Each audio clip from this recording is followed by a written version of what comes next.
Hey guys, how's it going? Welcome to my studio. This is Paint with Lovejoy. Thanks so much for joining me. If this is your first time here, please subscribe to the channel and check out the other videos. And if you're here for a second, third, or fourth time, thank you so much for coming back and getting creative.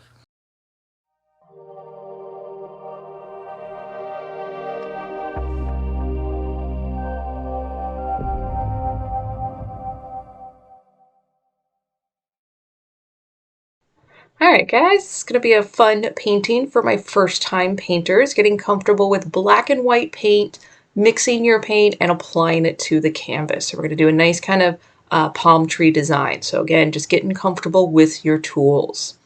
So make sure you take your progress photos, take a picture of your blank canvas, and sporadically throughout take more photos, and then I'll recommend before we do our palm trees to take more. All right, so we're going to start with that large flat brush, and we're going to start with our light colors first. So we're starting with light gray, and that is going to be white with a little bit of gray added into it.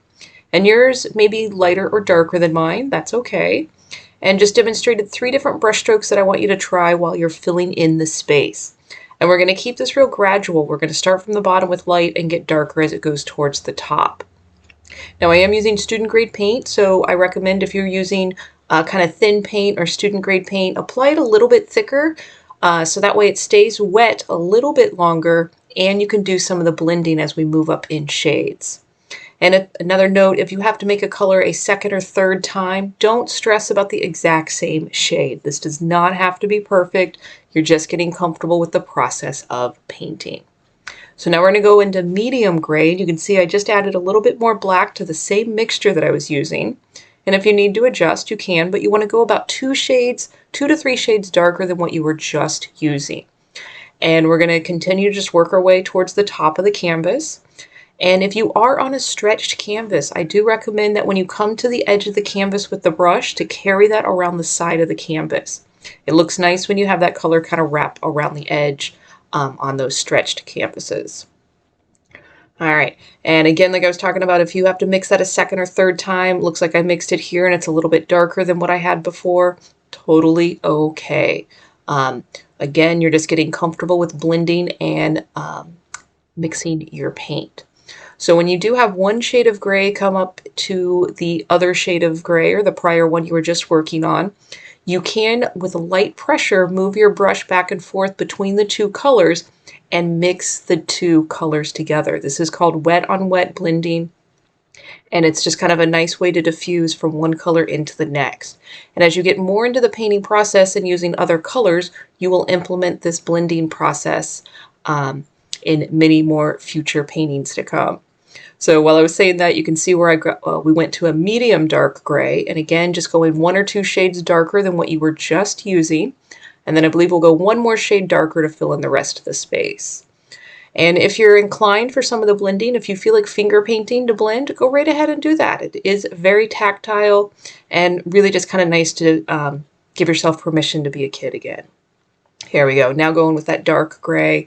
And again, yours might be a little bit darker or lighter than mine, but just go a few shades darker than what the last thing that you used. And then just kind of play with your background. We are going to want to do everything that we want blending wise and colors to the background while it's wet.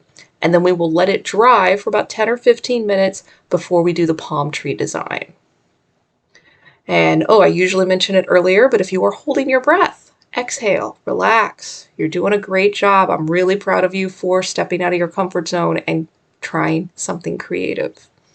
All right, so if you want to go and play with these shades, here I'm grabbing some of that direct white and putting it on towards the bottom. If you want to go back to any shade of gray, like I said earlier, you want to do everything to your background now while the paint is wet.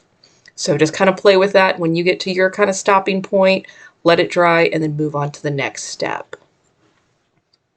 All right, so hopefully you let your background dry, took your progress photo, and we're going to stick with black paint and that medium flat brush. And we're going to put the ground in first, pretty simple, maybe 1 or 2 inches from the bottom of your canvas. And here, apply your paint a little bit thicker so that way it fully covers the canvas and it's pretty opaque. You're doing great. And then when we get into the palm tree, you're welcome to practice this on a scratch sheet of paper. We're going to start with the tree trunk first. And I do recommend kind of watching the video and then going back and taking it step by step. So first with the tree trunk, I kind of start at the end where I want the palm tree to end and then pull it down towards the ground. These do not have to be straight. I tell all my first time painters that I live in San Diego, California, and there are so many palm trees that dance and wiggle in the wind. So you do not have to have a straight tree trunk for your palm tree. And palm trees actually come in a huge variety. So just kind of embrace whatever variety you end up painting. So for the palm fronds, we're going to put those on first. And I like to start with those first two lines that kind of hug back towards the tree trunk on the palm tree. And then add more. Usually it ends up being about 5 or 6 from there. Then you move into the leaves and you're going to be making little dash marks. And I want you to imagine each dash mark is a leaf on your palm frond. I want your leaves to overlap each other. And I do recommend doing the dash marks on both sides of the palm fronds, like I'm doing here in the video. And I also recommend that you do all the palm fronds before you judge your palm tree, because if you do just one palm frond, it does look kind of funny. So get all those leaves on there and then step back and assess your palm tree. And you're going to recreate the same formula for the other palm tree, and you can have as many palm trees or as few palm trees on here as you like. And if you prefer to do something different, just Google that subject matter and then put silhouette behind it and then just mimic what you see for the shapes that come up for that silhouette. And I recommend that for a lot of paintings. Just, use each video as a base guideline for your creative process, but trust your instincts as you want to add new things or change something up or change colors. I do highly recommend you following that.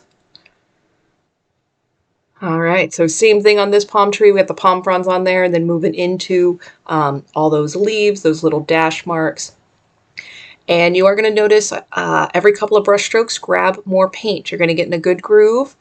But if you don't keep grabbing more paint, you're just going to go through the motions without actually applying anything to the canvas. Another thing to note is if you start getting a lot of buildup on your brush, just wipe off that excess paint, grab more paint, and then go back to applying your leaves on your palm tree. All right, doing a great job. So if you want, this next step is optional. We're going to put some white highlights on there. I am using the small pointy brush. And we're going to do a few more dash marks in the leaves. If you don't like this, you do not have to do it. If you want to do it with green or a different color, go right ahead and do that. I added it just so it kind of helped break up the space of all the black leaves up there on the palm tree. So again, whatever you feel like doing.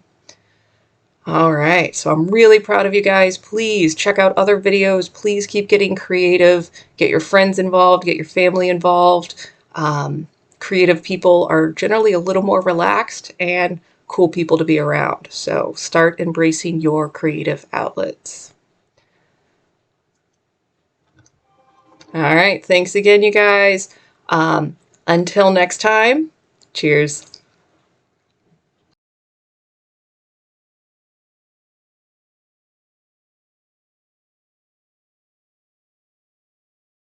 Hey guys, I hope you enjoyed the process of painting and I hope you liked how your paintings turned out. I'm really proud of you for painting at home. As you're uploading your pictures to social media, please tag me at or hashtag paintwithlovejoy or email me your pictures, paintwithlovejoy@gmail.com. I really enjoy seeing those. I try to post them on social media and encourage other beginners and first-time painters to try painting. So please share this with your community and keep getting creative. If you have any comments, feedback, suggestions, things you want me to paint in the future, go ahead and leave a comment and I will answer them as quickly as I can and try to get those new paintings in my production list and on the rotation. So thanks again for taking time out of your day to get creative with me. Don't wait too long to do your next one. And until then, cheers.